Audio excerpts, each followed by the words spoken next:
Hi guys, in this video I'm going to talk about and answer the question, can anxiety change over time? As you can imagine, you already know the answer. The answer is yes, it can change over time. In fact, anxiety symptoms can change quickly, and it doesn't even take a lot of time. In other words, the last anxiety attack you had can be totally different than this one. The symptoms can change, the triggers can change. Let's talk for a moment about some symptoms of anxiety. Panic attacks are an extreme form of anxiety. Anxiety attacks, of course. Depersonalization, derealization is an example of a symptom of anxiety. Depersonalization, depersonalization feels like you're moving outside your body. You're living outside your body, where like your body is a puppet, you're controlling it, you know what you're doing, but you don't feel grounded inside your body. You feel like you're hovering above your body. And it's a way of dealing with strong anxiety, even trauma, where it's too overwhelming. So you sort of go through the motions feeling like you just feel thick. You feel as if there's a barrier between you and your feelings. And it's a way of protecting yourself from trauma, neglect, abuse, overwhelm, stress. And over time, it can become your default way of dealing with anything uncomfortable. Where a lot of people I talk to where it becomes a problem is people feel like they don't know what their feelings are because they're so removed from their feelings. They feel numb, and they just don't want to wake up not feeling anything, not excitement, not depression, they just don't feel anything. Derealization is a symptom of anxiety, and it's where people feel detached from the world, as if the world exists outside of them. In other words, they're not really in the world. It can feel like they look at buildings or houses and they look or feel like cartoonish or distorted. It can be very scary because people often think that they are going crazy, um, experiencing these things, and it's really just it can be a sign of strong anxiety, and it's your way of coping with it, where you just feel detached. Other symptoms of anxiety are OCD, obsessive compulsive disorder. That's often a way of dealing with the things you can't control by trying to control your environment. In other words, when we can't control our thoughts or situations that have happened to us in our life or events, we can become really hyper-focused on controlling everything in our immediate environment, where everything has to be in a certain place, in a certain order. Another symptom of anxiety is our fears and phobias. Agoraphobia, fear of wide open spaces. Um, it can keep people trapped in their houses where they feel like they just can't leave their house. Over time, this fear becomes more like a belief that something terrible will happen is if they leave the house, or if they do leave the house, they imagine all these worst case scenarios happening, and it becomes very real. And now their world is so much smaller because they're not really interacting outside their home with other people. And I can imagine during the pandemic that a lot of people felt a lot of cabin fever and wanted to get out of their house. But for those with agoraphobia, it was sort of a feeling of welcome to my world, where you can't leave your house. Another symptom of strong anxiety is the fear of a panic attack, an anxiety attack. People get scared and fearful of not being able to control it, because sometimes there are triggers before the panic attack or the anxiety attack, and sometimes there aren't.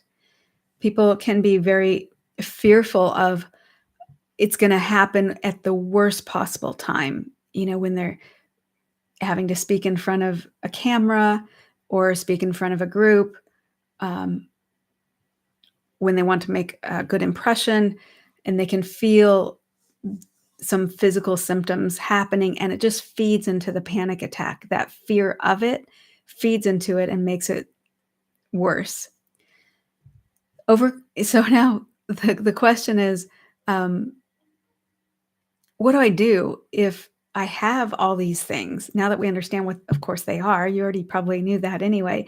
What do you do if you're experiencing panic attacks, anxiety attacks?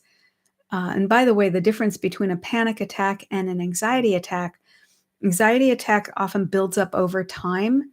Is I believe it's based on a lot of stress where you can see the things that have fed into the anxiety attack. Um, Different events happening too close together, too much to do, um, and you starting to feel overwhelmed, and that can build up into an anxiety attack where you just can't move. A panic attack can come on very suddenly, and I think that's what really scares people is the lack of control they feel when it happens. So if this is you and you're struggling with panic attacks or anxiety attacks, what you can do, and this works no matter where you're at, no matter what's going on, um, and I think that what people mainly fear with a panic attack is if someone else sees it, if someone else reacts and makes an even greater draws attention to your panic attack. It's like slipping and falling, you're embarrassed. That's the first thing you look around and see, "Did anyone see me?" And so the last thing is, "Are you okay?" So panic attack is a little bit like that too. You don't wanna be the center um, of a scene or someone pointing out what's going on. Um, so anxiety or a panic attack can happen suddenly. Something you can do in the moment is to ground yourself back into the present moment. It can There can be symptoms or triggers, and there may not be any triggers. You might just be going about your day and all of a sudden you feel a panic attack. In that moment, focus on your breathing. Breathe in deeply, not shallow breathing, but a deep breath in, and then exhale longer than you breathe in. And do that until you start to feel calmer. That can help you because you're bringing yourself back to focusing on something that you do have control over, and that is breathing in and breathing out, and how long you breathe in and how long you breathe out. Taking those long, deep breaths can help relax the body or tell the body that it's time to relax, because that's what we do when we go to sleep is we just take long, deep, slow breaths, and our breathing becomes slower as we're relaxing. So it kind of tricks the body and the mind into believing that, oh, I'm going to relax now. And then it sort of carries through with that cycle of, I'm relaxing now. I hope that helps you, but any kind of grounding exercise can help you with panic attacks. Obviously, see your medical practitioner, your doctor. I'm not a doctor, and this does not replace seeing your doctor or your medical uh, team. It's always good to make sure that there's nothing else going on. But panic attacks, I I have a belief that a lot of people have them, but they don't talk about them because they see it as a sign of weakness if they can't control this. So they just try to suffer in silence and get through it. But what it gets really frustrating for them potentially when the panic attacks continue to happen and they're consistent. and you can't put a rhyme or reason as to why they happen. Um, some things to look for in your diet are to reduce the amount of caffeine, stimulants like tobacco. If you're smoking, consider quitting. Um, any kind of stimulant can potentially feed into that anxiety, stress, panic attack. So lower the amount of caffeine. Um, exercise, obviously see your doctor before you start an exercise program. Meditation is good to calm the mind and to help you program your mind for what you want to happen. That can be a huge amount of control that you get through just a 5 or 10 minute meditation. It doesn't have to be perfect to work. So I hope this helps you. If you're struggling with panic attacks, anxiety attacks, I have other videos. Be sure and check those out. If you want to be notified every time I upload a new video, be sure and like and subscribe. The root cause, though, is the key with a panic attack, an anxiety attack. If you want to get to the root cause, my link is in the bio. But check out my other videos as well. I hope you have a great day. Bye.